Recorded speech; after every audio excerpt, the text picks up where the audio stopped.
Hello friends, welcome back to another video of Kitchen of Spices.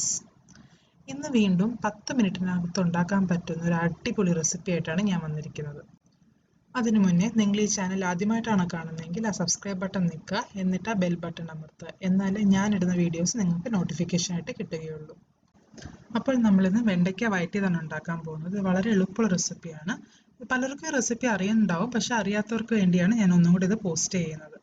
അപ്പോൾ ഇത് പ്രത്യേകിച്ച് എന്താ പറയുക, ബാച്ചിലേഴ്സിനും ഭയങ്കര തിരക്കും ജോലി തിരക്കുള്ള ആൾക്കാർക്ക് വേണ്ടി വളരെ എളുപ്പത്തിൽ ചോറിൻ്റെയും ചപ്പാത്തിയുടെയും കഴിക്കാൻ പറ്റുന്ന റെസിപ്പിയാണ്. അതിന് വേണ്ടിയിട്ട് ഇവിടെ 2-2.5 ടേബിൾ സ്പൂൺ എണ്ണ ഒഴിച്ച് അതിനെ കടുക് പൊട്ടിച്ചിട്ട് എന്താ പറയുക, നമ്മൾ എണ്ണ തളിച്ച പോലെ കടുക് പൊട്ടിച്ച് വറ്റൽമുളക് ഇട്ട് ഒരു അല്ലി കരിവേപ്പിലയും കൂടി ഇട്ടൊന്ന് വഴറ്റുക. അത് വഴണ്ട് കഴിയുമ്പോൾ നല്ല ഒരു സവാളയാണ് എടുത്തേക്കുന്നത്. ഒരു മീഡിയം സൈസ് സവാള, നീളത്തിലരിഞ്ഞ് ഒരു മീഡിയം സൈസ് സവാളയാണ് എടുത്തിരിക്കുന്നത്. ആ സവാള നമുക്കൊന്ന് മൂപ്പിച്ചെടുക്കാം. മൂപ്പിച്ചെടുക്കാന്ന് പറഞ്ഞു കഴിഞ്ഞാൽ എന്താ പറയുക, വയലുണ്ട് ആ ഒരു പച്ച മണം മാറുന്നിടം വരെ നമുക്ക് ജസ്റ്റ് അതൊന്ന് മിക്സ് ചെയ്ത് കൊടുക്കാം. അതൊന്ന് മിക്സായി കഴിയുമ്പോൾ ഇത് കഴിഞ്ഞിട്ട് നമുക്കിവിടെ വെണ്ടയ്ക്കയാണ് ഇതിനകത്ത് ചേർക്കുന്നത്. വെണ്ടയ്ക്ക എന്താ പറയുക, ഇങ്ങനെയാണ് എടുത്തിരിക്കുന്നത്. നീളത്തിൽ ഒരു വെണ്ടയ്ക്ക 4ആയിട്ട് കീറി അതിന് ഇത്രയും നീളത്തിലാണ് ഞാൻ അത് അരിഞ്ഞെടുത്തിരിക്കുന്നത്. അല്ലാതെ നമ്മുടെ മെഴുക്കുവരട്ടി ഉണ്ടാക്കുന്ന പോലെ അങ്ങനെ റൗണ്ടായിട്ടല്ല എടുത്തിരിക്കുന്നത്. ഈ ഒരു ഷേപ്പാണ് എടുക്കുന്നത്. ഒരു വെണ്ടയ്ക്ക 4ആയിട്ട് കീറുക, എന്നിട്ട് അതിനെ ഈ ഒരു ലെന്ത് എടുത്തിട്ട് ഇതാകുമ്പോൾ പെട്ടെന്ന് അത് വെന്ത് കിട്ടാനായിട്ട് സഹായിക്കുന്നതാണ് ഇങ്ങനെ കീറി കഴിഞ്ഞാൽ.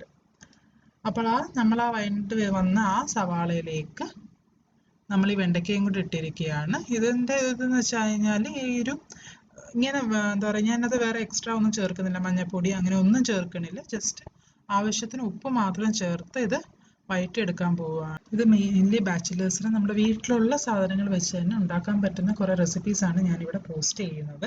അതിൻ്റെ കൂടെ അല്ലാണ്ട് നമ്മുടെ നാടനും അല്ലാണ്ട് കുറേ കോണ്ടിനെൻ്റൽ ഫുഡ്സും എല്ലാം ഞാൻ ട്രൈ ചെയ്യുന്നുണ്ട്. അപ്പോൾ നമ്മുടെ വെണ്ടയ്ക്കകത്ത് ഞാൻ ആവശ്യത്തിനുള്ള ഉപ്പ് ചേർത്ത് ഇതൊന്ന് എന്താ പറയുക മിക്സ് ചെയ്ത് കൊടുത്ത് ഈ റെസിപ്പി എന്ന് പറഞ്ഞാൽ ഒരു 5 മിനിറ്റ് കൊണ്ട് ഇത് വേവുന്ന റെസിപ്പിയാണ്.